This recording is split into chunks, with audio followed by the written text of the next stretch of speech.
మీ ఎలాంటి వ్యాపార ప్రకటనలకైనా వెంటనే మా ఛానల్ సంప్రదించండి. అందరికి నమస్కారం. నేను శిరీష. ఈరోజు మనతో పాటు ఉన్నారు ప్రముఖ ఆధ్యాత్మికవేత్త, astrologer professor doctor Mullapudi Satyanarayana Murthy గారు. గురుగారితో మాట్లాడదాం. గురుగారు నమస్కారం. నమస్కారం మా శిరీష. గురుగారు, ముఖ్యంగా కర్కాటక రాశి వారికి ఏలినాటి శని ప్రభావం ఎప్పుడు ప్రారంభం అవుతుంది, ఎప్పుడు ముగుస్తుంది తెలియజేయండి గురుగారు. ఇప్పుడు ఏలినాటి శని వాళ్ళు హ్యాపీగా ఉన్నారు. నీ క్వశ్చన్తో వాళ్ళందరికీ గుండె దడేలు అంటుంది అనమాట. ఎప్పుడు వచ్చేస్తుందా ఏలినాటి శని అంటే. ఏలినాటి శని అనగానే అంత భయపెట్టేశారు, శనీశ్వరుని అంత బ్యాడ్ చేస్తారు.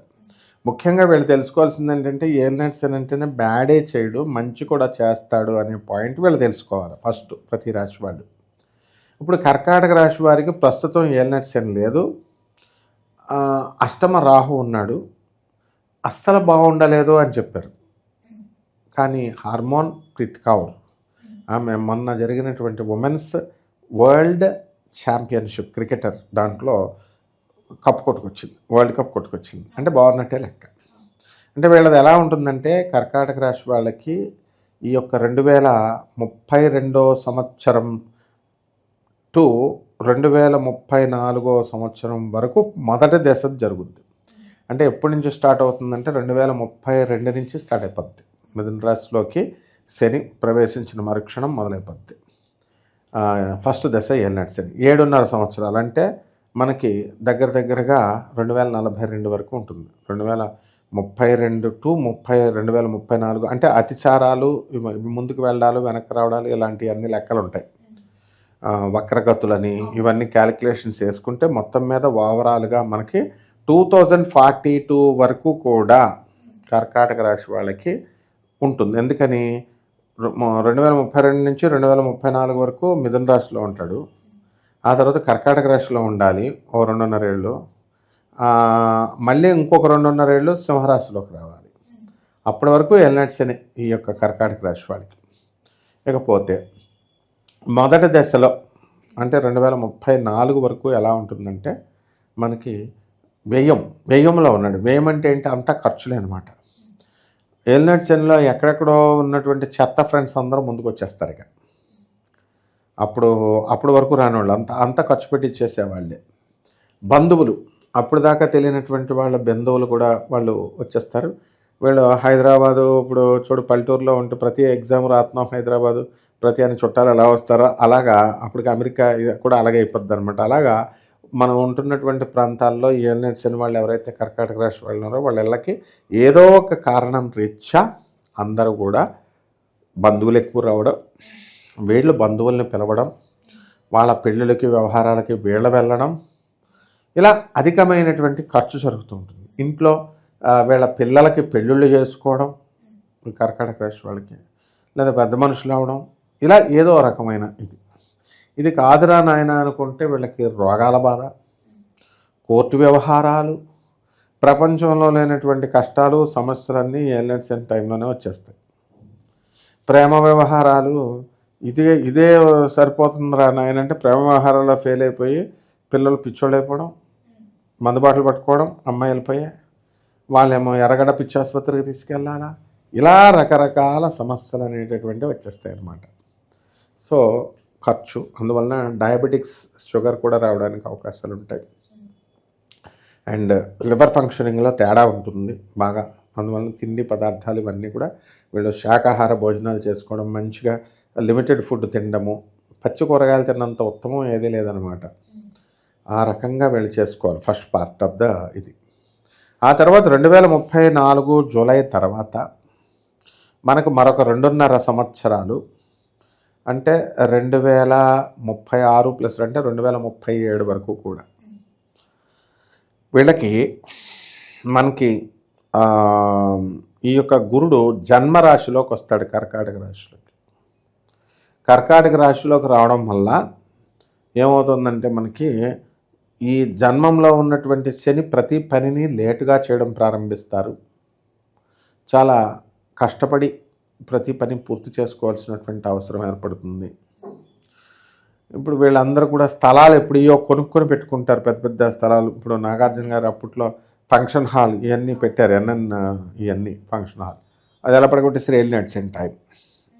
అంటే అంత పెద్ద ఇన్ఫ్లుయెన్స్ ఉన్నా, ఎంత పెద్ద ఇది ఉన్నా, ఇప్పుడు హైడ్రా పేరుతో వాళ్ళంతా వచ్చి కొనుక్కున్న సాఫ్ట్వేర్ ఇంజనీర్లు ఇళ్ళలు పడగొట్టేశారు.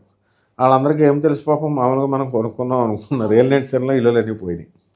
అదేవిధంగా ఏలినాటి శని టైంలో చాలామంది బిల్డర్లు పాపం 80 కోట్లు ఇచ్చి స్థలాలు కొనుక్కుంటారు. ఆ కొనుక్కునేది ఏదో మామూలు మనుషుల దగ్గర కొనుక్కుంటే కూడా ఉండదు. ఏ రాజకీయ నాయకుల దగ్గర, రౌడీల దగ్గర కొనుక్కుంటే వాళ్ళ డబ్బులు తీసుకుంటారు. వీళ్ళు ఇల్లు కట్టాలని స్టార్ట్ చేసేసరికి ఏం చేస్తారంటే అవతల వాళ్ళు రౌడీలను పంపిస్తారు. వీళ్ళు కోర్టులో వెళ్ళాలా, పోరాడాలా, పోలీస్ స్టేషన్లకు వెళ్ళాలా, ఇదంతా ఎందుకు లేని పాపం వీళ్ళు కాంప్రమైజ్ కోసం 3 నెలల నుంచి అటు ఇటు తిరుగుతూ ఇలా లాస్ అవుతూ ఉంటారు. ఈ రకంగా మనకి ఈ యొక్క ఏలినాటి శని ప్రభావం పడుతుంది. ఏలినాటి శని టైం జరిగేటప్పుడు ఇంకోటి కూడా జరిగిందనమాట. ఒక అమ్మాయికి, నా స్టూడెంట్కి, ఆ అమ్మాయి ఇంజనీరింగ్ చదివింది. ఆ అమ్మాయి ఫస్ట్ డయాగ్నోసిస్ వెళితే ఈ అమ్మాయి ఏం చేసింది, డాక్టరు ఏం చెప్పింది, నీకు క్యాన్సర్ డయాగ్నోసిస్ సరిగ్గా చేయలేదు, క్యాన్సర్ అప్పుడే సెల్స్ స్టార్ట్ అవుతున్నాయి, బ్రెస్ట్ క్యాన్సర్. అప్పుడు ఏం చేసింది ఈమె, సరిగ్గా ఐడెంటిఫై చేయకుండా, సరైన మందులు ఇవ్వకుండా మామూలుగా ఓపెన్ చేసేసింది, సర్జరీ చేసి. క్యాన్సర్కి ఎప్పుడు కూడా ఓపెన్ చేయకూడదు, ఆపరేషన్ చేయకూడదు, చేసి పెరిగిపోతుంది. ఆ విధంగా ఫస్ట్ రాంగ్ చేసేసి ఆ పిల్లకి నిజంగానే క్యాన్సర్ అటాక్ చేసి అయిపోయింది. అప్పుడు నేను చూసి అమ్మ చచ్చిపోతానేమో అంటే, ఏం చావాలో బతుకుతా ఉన్నాను, ఇప్పుడు కూడా బ్రహ్మాండంగా బతుకున్నాను అనమాట బెంగళూరులో, అనంతపూర్లో. కాబట్టి ఇలాంటి డాక్టర్లు కూడా తయారవుతూ ఉంటారు. మనకి ఎవడ సలహా ఇచ్చినా ప్రతి వాడు, ఇప్పుడు ఉదాహరణకి మనం ఏదో అఖండ సినిమా వచ్చిందిరా నాయన, కొంచెం మంచిగా మనం మన బాలయ్యబాబు గురించి చెప్పుకుందాం అని అంటే చెప్పుకుంటే, నిన్న ఒకడు వచ్చాడు నాకు, ఒకడు వచ్చి ఫోటోగ్రాఫర్ కెమెరామెన్ వచ్చి, సార్ ఇది మంచి వైరల్ అవుద్ది, ఒక కత్తో పిస్టల్ పట్టుకుంటే బాగుంటుంది, ఇంకా వైరల్ అవుద్ది అంటే, పిస్టల్స్, పేల్చడాలు, కత్తులు, ఇలాంటివన్నీ వైలెంట్ కంటెంట్స్. వీళ్ళు సలహా ఇస్తారు, పోలీసులు పట్టుకుపోతారు. ఇలాంటి అనమాట పిచ్చోళ్ళు, ఇలాంటి పిచ్చోళ్ళు సలహాలు. ఇప్పుడు పెద్ద పెద్ద ఎంపీలు కూడా చూడు, ఎమ్మెల్యేలు కూడా, మాధవీలత కూడా ఇలాగ కత్తి చూపించిందని, బాణం ఇలా మసీదేపు చూపించిందని, ఆ తర్వాత నోటదోలతో వెళ్ళిన ఈ అమ్మాయి శివజ్యోతి యాంకర్, తిరుపతి కాస్ట్లీ పిచ్చగాళ్ళు అందని, ఇవన్నీ ఏలినాటి శని ప్రభావాలు అనమాట. ఏదో ఒకటి అనేయడం, రాజమౌళి గారు చూడు ఎలాగా ఇరుక్కుపోయారు, అలాంటివన్నీ.